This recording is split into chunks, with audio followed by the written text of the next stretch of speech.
I sat down with him to talk about the past year and the seismic effect that the shooting here at Pulse had on his city.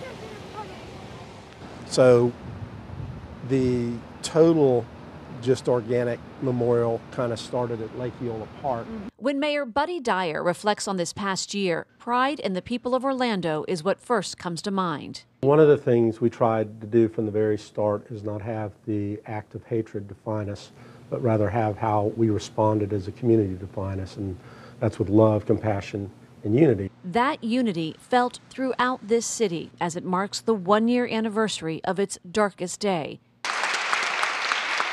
This weekend, we were with the mayor as he helped award college scholarships to local LGBT students from the 49 Fund in honor of the 49 lives lost at Pulse. Have you at all been surprised at how giving this community has been over the past year? I wouldn't say that I've been surprised. I would say that I've been pleased and proud about how our community has responded.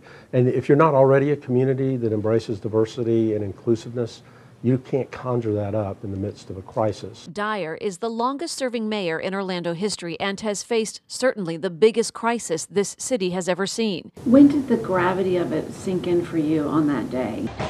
When I got to the command center, from just observations of first responders that were in the building, we knew that there were in excess of 25 to 30 people who had died that night.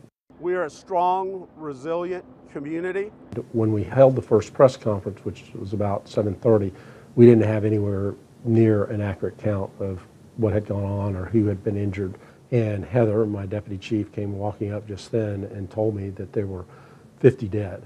And when I had to go out and give that number, that was probably when the magnitude of the event sunk in, and that was probably the toughest thing that I had to do that entire day. Hearts are still broken here, and healing is a work in progress, but hope always remains. What I've learned is that communities usually respond with a couple of emotions. First is fear, because they don't know what has happened and why it's happened. And then the second is hatred and anger. And we made sure that neither one of those emotions played out in Orlando.